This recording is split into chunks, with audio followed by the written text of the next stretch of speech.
Антон Павлович Чехов. Облак. Беше мрачна есенска ноќ. Стариот банкар се шеташе горе-долу во својот кабинет и се сеќаваше на соарето што го приреди пред 15 години во една слична есенска ноќ. На тој вечерен состанок имаше многу паметни луѓе и се водеа интересни разговори. Меѓу другото се зборуваше и за смртната казна. Повеќето од гостите, меѓу кои имаше доста научници и новинари, беа против смртната казна. Тие сметаа дека тој начин на казна е застарен, незгоден за христијанските држави и дека е неморален. Според мислењето на некои од нив, смртната казна насекаде би требало да биде заменета со доживотна вечна робија. Јас не се согласувам со вас, рече домаќинот банкар. Јас не сум ја искусил ни смртната казна, ни доживотната робија, но ако може да се суди априори, тогаш, според моје мислење, смртната казна е поморална и похумана од робијата. Стрелањето или бесењето убива еднаш, а доживотната робија убива полека. Кој джелат е почовечен? Дали оној што ќе ве убива за неколку секунди, или оној што го цеди животот од вас во текот на многу години? И едното и другото е неморално, забележа некој од гостите, затоа што има иста цел – одземање на животот. Државата не е Бог, таа нема право да го одзема тоа што не може да го врати ако посака. Меѓу гостите се наоѓаше еден правник, младич од 25 години. Кога го прашаа за мислење, тој рече: и смртната казна и доживотната робија се подеднакви неморални. Но кога би ми понудиле да бирам меѓу смртна казна и доживотна робија, јас секако би го избрал второто. Подобро е да се живее било како, отколку никако. Се отвори жива расправија. Банкарот, кој тогаш беше пожив и почувствителен, одеднаш излезе вон од себе си, удри со тупаница по масата и викна, обраќајќи му се на младиот правник: тоа е лага. Се обложувам во 2 милиона дека нема да издржите во ќелија ни 5 години. Ако го мислите тоа сериозно, му одговори правникот, тогаш се обложувам дека ќе издржам не 5, туку 15. 15? Добро, викна банкарот. Господа, јас ставам 2 милиона. Се согласувам. Вие положувате милиони, а јас својата слобода, рече правникот. И тој груб бесмислен облог се одржа. Банкарот, кој тогаш не им го знаеше ни бројот на своите милиони, размазен и лекомислен, беше одушевен од облогот. За време на вечерата се шегуваше, тераше шега со правникот и велеше: вразумете се, младичу, додека уште не е доцна. За мене 2 милиона се ситница, а вие ставате на коцка 3-4 најубави години од својот живот. Велам 3-4, затоа што нема да издржите повеќе. А освен тоа, не заборавајте ни дека доброволното заточение е многу потешко од принудното. Помислата дека имате право да излезете на слобода во секој миг, ќе ви го затруе целиот живот во затворот. Јас ве жалам. И сега банкарот, шетајќи од агол во агол, се сеќаваше на сето тоа и се прашуваше: и зошто тој облог? Каква е користа од тоа што правникот ќе изгуби 15 години од животот и што јас ќе фрлам 2 милиона? Може ли тоа да им докаже на луѓето дека смртната казна е полоша или подобра од доживотната робија? Не и повторно не. Глупост и бесмислица. Од моја страна, тоа е само ќеив на сит човек, а од страната на правникот проста алчност за пари. Потоа почна да се сеќава што се случи по опишаното соаре. Беше решено дека правникот ќе го издржува својот притвор под најстрог надзор во една од куќите иззидани во градината на банкарот. Се договорија дека за време од 15 години ќе биде лишен од правото да го пречекари прагот на куќата, да види живи луѓе, да слушне човечки глас и да добива писма и весници. Му се дозволуваше да има музички инструмент, да чита книги, да пишува писма, да пие вино и да пуши тутун. Со надворешниот свет, според договорот, тој можеше да комуницира само молчејќи низ мал прозорец, специјално направен за тоа. Се што би му било потребно, книги, ноти, вино и друго, можеше да ги добива само по пат на писмени нарачки во количина колку што ќе посака, но само низ прозорецот. Договорот ги предвидуваше сите ситници кои го правеа затворот строго осаменички и го врзуваше правникот да издржи точно 15 години. Од 12 часот на 14 ноември 1870 година до 12 часот на 14 ноември 1885 година. И најмалиот обид од страна на правникот да ги наруши условите, па макар и на 2 минути до определениот рок, би го разрешиле банкарот од обврската да му ги исплати 2 милиона.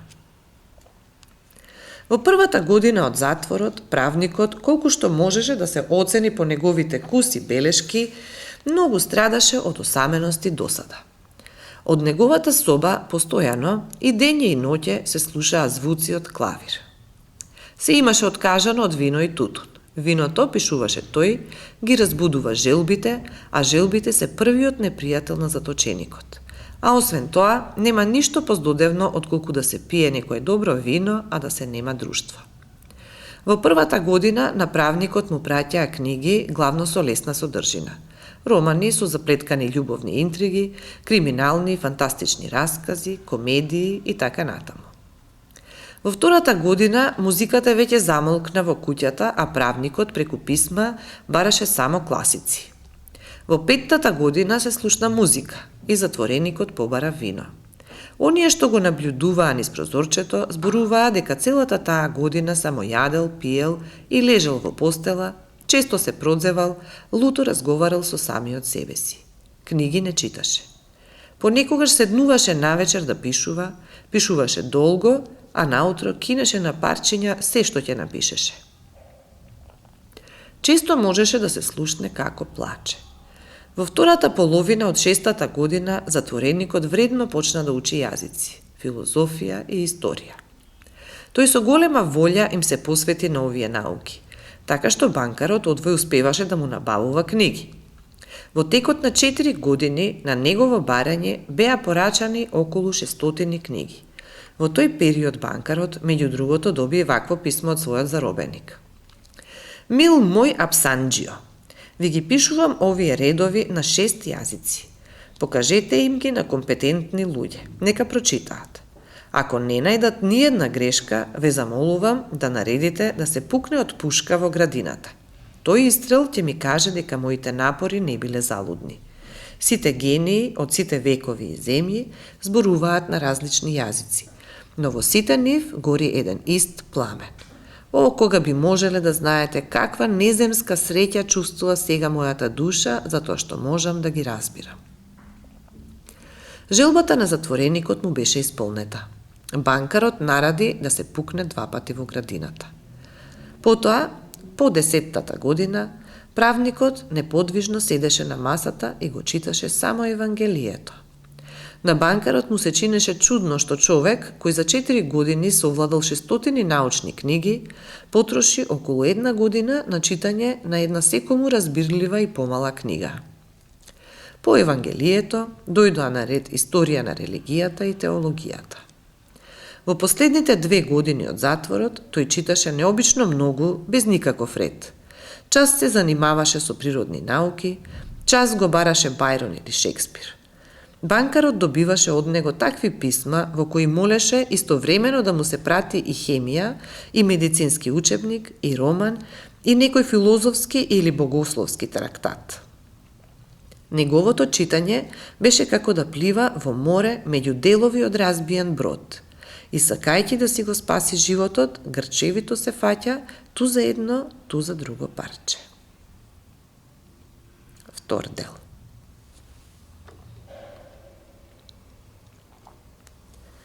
Старецот банкар се сеќаваше сега на тоа, па си мислеше.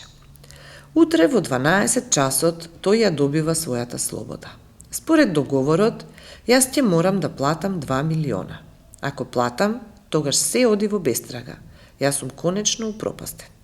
Пред 15 години тој не им го знаеше бројот на своите милиони, а денес се плашеше да се запраша што има повеќе, пари или долгови.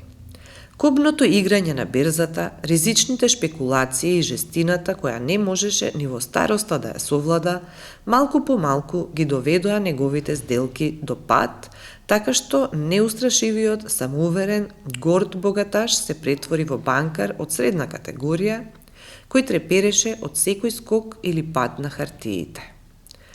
Проклет облок, мрмореше старецот, фаќајќи се за глава од очај. Зошто тој човек не умре? Има само 40 години. Ќе ја земе од мене последната пара, ќе се ожени, ќе ужива во животот, ќе игра на берзата, а јас, како питач, завидливо ќе гледам и секој ден ќе ја слушам од него истата фраза. Јас ви должам за среќата на својот живот, дозволете ми да ви помогнам. Не, тоа е премногу. Единствен спас од банкротство и срам е смртта на тој човек. Отчука 3 часот. Банкарот ги начули ушите. Во куќата сите спиеа и само се слушаше како зад прозорот шушкаат растреперените дрвја. Трудејќи се да не направи ни најмал шум, тој го извади од буковиот орбан клучот од вратата, која не беше отварана цели 15 години. Ја наметна робата и излезе од куќата. Во градината беше мрачно и студено. Врнеше дожд. Остриот влажен ветер јуреше фучејќи низ целата градина и не им даваше мир на дрвјата. Банкарот ги напрегна очите, но не ја виде ниту земјата, ниту белите статуи, ниту куќата, ниту дрвјата. Кога дојде до местото каде што беше куќата, тој 2 пати го викна стражарот. Не доби никаков одговор. Беше очигледно дека стражарот се засолнил од невремето, па сега спиеше некаде во кујната или во зимската градина. Ако имам храброст да извршам својата намера, помисли старецот, тогаш сомневањето ќе падне пред се на стражарот. Тој ги напипа во мракот скалите и вратата и влезе во предсобјата на куќата во дворот. Повторно пипајќи, дојде до малиот ходник, па запали чкорче. Тука немаше никого. Имаше нечи кревет без постелнина, а во аголот се темнееше печка од ламарина. Печатите на вратата што водеше до особата на затвореникот беа цели. Кога чкорчето се изгасна, старецот, треперејќи од возбуда, погледна низ малиот прозорец. Во собата на затвореникот слабо гореше една свеќа. Тој седеше на маса. Му се гледаа само грбот, косата на главата и рацете, а на масата, на 2 фотелји и на килимот покрај масата лежеа отворени книги. Поминаа 5 минути, а затвореникот ниеднаш не се мрдна. 15 годишното заточеништво го беше научило да седи неподвижно. Банкарот зачука со прстот на прозорецот, но затвореникот на тоа чукање не се одзва со ниедно движење. Тогаш банкарот внимателно ги симна печатите од вратата, па го стави клучот во клучалницата. Раѓосаната брава произведе зарипнат звук, вратата зачкрипе. Банкарот очекуваше дека веднаш ќе се слушнат извик на чудење и чекори, но минаа цели 3 минути, а таму, зад вратата, беше мирно како и пред тоа. Тој се реши да влезе во собата. На масата неподвижно седеше човек и не личеше на обичните луѓе.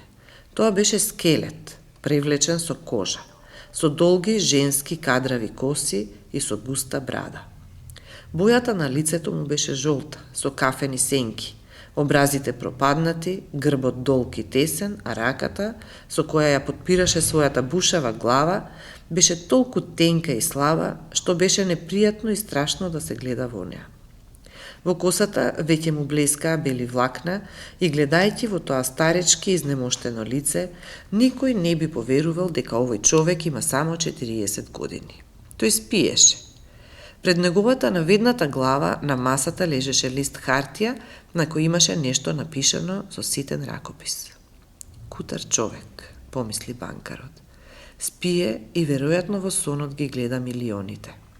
А треба само да го земам тој полумртовец, да го фрлам на креветот, да го придушам малку со перницата, па ни најсовесната експертиза да не може да најде знаци на насилна смрт. Па сепак да прочитам прво што напишал тој.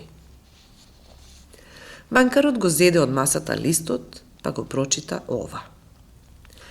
Утре напладне ја добивам слободата и правото на комуникација со луѓето. Но пред да ја оставам оваа соба и да го здогледам сонцето, сметам дека е потребно да ви кажам неколку зборови. Со чиста совест и пред Бог, кој што ме гледа, ви изјавувам дека ја презирам и слободата, и животот, и здравјето, и сето тоа што во вашите книги го нарекувате земско благо. 15 години внимателно го проучував земскиот живот. Вистина е дека не ги видов ни земјата ни луѓето, но од вашите книги пиев ароматично вино, пеев песни, ловев елени и вепри низ шумите, сакав жени. Воздушести убавици, како облаци, создадени со волшебствата на вашите гениални поети ноќе, ми доаѓа во посета и ми шепотеа чудесни приказни од кои се опиваше мојата глава. Во вашите книги јас се качував на врвовите на Елборус и Монблан, па оттаму гледав како наутро се раѓаше сонцето и како тоа навечер го прелеваше небото, океанот и планинските врвови со алово злато. Гледав оттаму како над мене, цепејќи ги облаците блескаа молњи, гледав зелени шуми, полиња, реки, езера, градови, ја слушав песната на сирените и свирката на прекрасните кавали, ги допирав крилјата на ѓаволите кои ми долетуваа за да беседиме за Бог. Во вашите книги јас се фрлав во амбиси без дно, правев чудеси, убивав, палев градови, проповедав нови религии, заземав цели царства. Вашите книги ми дадоа мудрост. Сето она што со векови го создавала неуморната човечка мисла, збиено е во мојот череп на мал простор. Јас знам дека сум попаметен од сите вас. И јас сега ги презирам вашите книги, ги презирам сите светски блага и мудроста. Се е ништожно, минливо, привидно и лажливо како фатаморгана.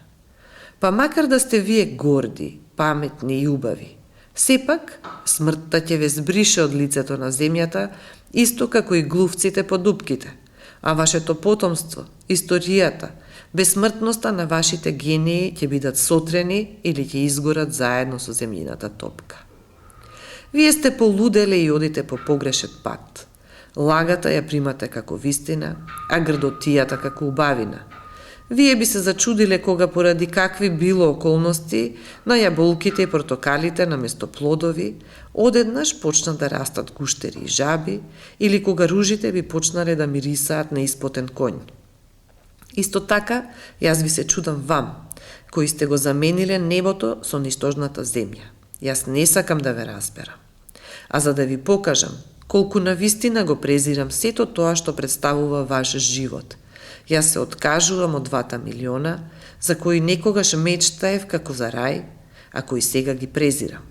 И за да се лишам себе си од правото на нив, јас ќе излезам од тука 5 часа пред одредениот рок, па така ќе го нарушам договорот.